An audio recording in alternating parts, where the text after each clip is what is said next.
In the previous video, we discussed about enable rules. In this video, we'll attach the commands to the buttons and see it in action.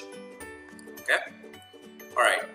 So, the first thing which I need to do is attach the display rules or the enable rules to the commands. Okay? So, let me go ahead and attach a display rule or enable rule for the Google command. Okay? To do that, just click on that command once.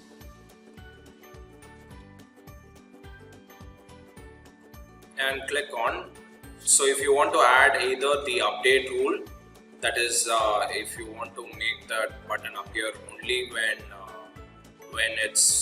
it's on an update form, that is when the record is already being created, you can attach the display rule. Or if you want to check if the website URL is not null, you can add the enable rule. Okay. So for this command, I'll just attach the display rule. To do that, just click on add display rule and select the display rules. Select the display rule which has already been created, which is update rule. Okay. Alright. So now you attach the display rule to your command. Similarly, I'm going to be doing it for annual revenue. So for the update annual revenue command, I'm going to attach the enable rule. To do that, just click on add enable rule and click on check if URL is null. Okay. So that particular rule has been, the enable rule has been attached to this command. The bulk email preference, I'm going to attach the display rule. For credit limit, I'm going to attach the display rule. Actually, for the credit limit, I'm actually going to attach the enable rule. I attached the display rule by mistake. To remove it, just right click on it and click remove from command. Then go to enable rules. Just click on add enable rule and just add check if URL is null. Email preference.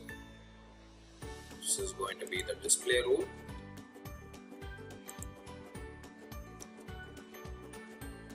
Update fax preference, and attach the display rule. And for update market capitalization, and attach the enable rule. Okay, so now I've attached all the display rules or enable rules to all the commands which I have created.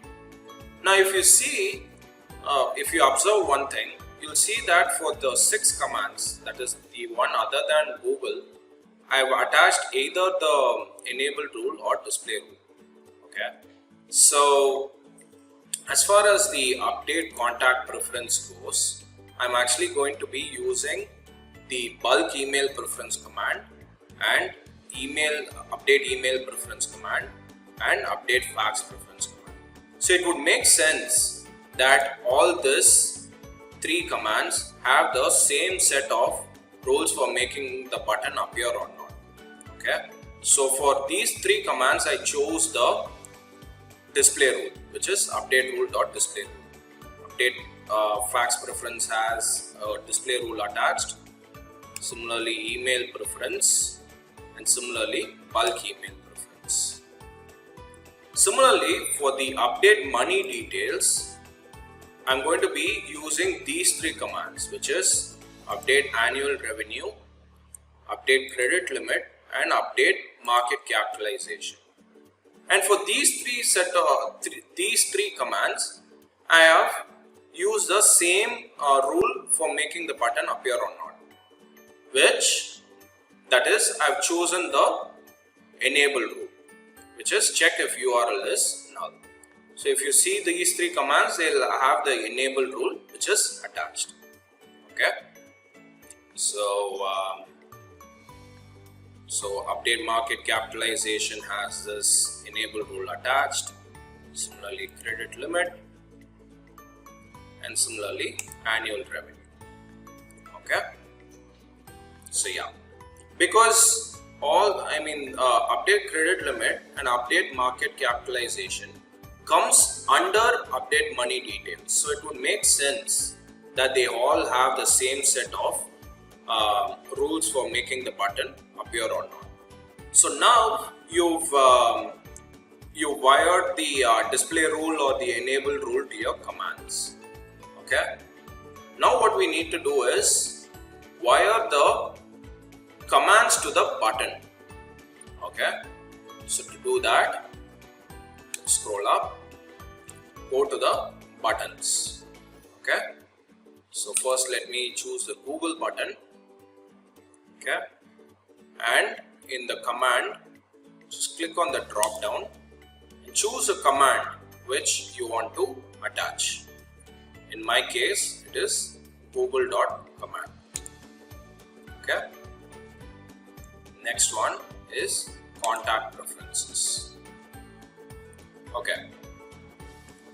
So for the update contact preference button and update money details button, which is a flyout button and split button respectively, you have two options. One is a command and the populate query command. Okay. So populate query command is basically, if you click on that button, that action will get triggered. Okay. If you do not mention anything for the populate query command, then nothing will happen when you click on that button. Okay. So that is populate query command. Okay. Alright. So for update contact preferences, I'm actually going to add a populate query command, which is updating the fax preference. Okay. Then to add a command to the buttons under it, just click on that drop down, click on update email preference. In this, add a command, which is I want to add the update email preference. Similarly, I want to do it for bulk email. Just click on that and attach the bulk email preference command. Okay. Alright, so all my commands have been wired up for the update contact preferences button. Okay. So the next thing which I want to do is update the commands for the update money details button. To do that, just going to click on it. Okay. So for this one, I don't want any action to happen when I actually click on update money detail. The only thing which I want to make happen is when you click on update credit limit or update market capitalization. So I'm going to do that, I'm actually going to leave the command and populate query command blank for update money details button. Okay. All I'm going to do is attach a command to the update credit limit and update market capitalization. Okay.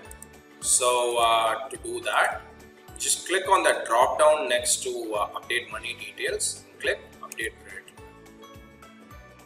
Choose the command, which in my case is update credit limit. Similarly, for update market capitalization, choose the corresponding command, which in my case is update market capitalization.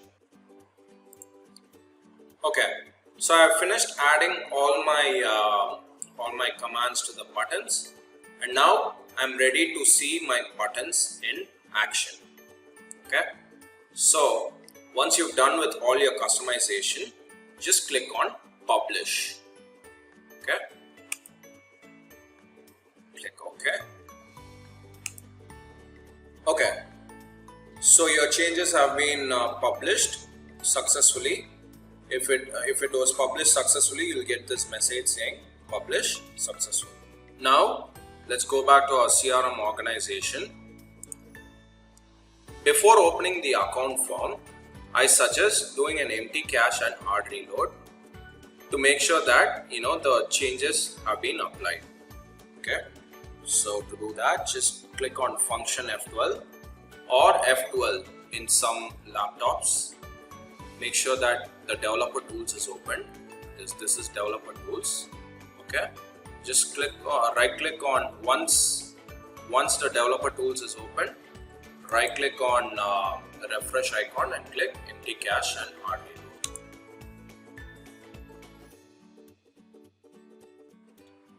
Okay.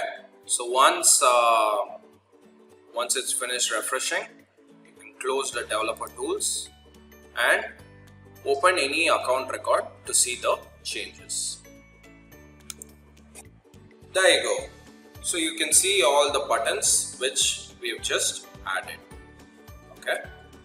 So let's see it in action. If I click on Google, let's see what happens. You'll see that it's opening the Google page on a new window. Okay. Alright. So when I hover over the Google button, you can see that the tooltip title and description which we configured for the Google button is being displayed. Now let's open the Microsoft record to see the other buttons in action. Let's see what happens if we click on update contact preferences. So before I do that, let's go to the details tab. It's basically going to change the values of this particular these fields, that is the email, bulk email and fax. Okay. So I click on the drop down. Once I click on the drop down, you'll see that the fax was changed to do not allow. Okay, because that was a command code which I actually added on click of update contact preference. Okay. Then I'm going to update the bulk email preference. Okay. So once it does, it will just save the record. I have some duplicate records, so it's showing that error message. Just click on ignore and save. So there you go. So that is update contact preference. Okay. Now let's see update money details. Okay. So if I click on the drop down, now let's say I want to update the credit limit. Okay. So you can see that the workflow was executed successfully.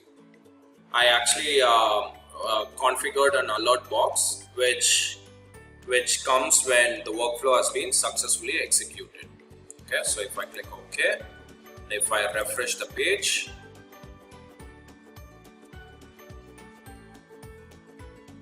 if I click on details again,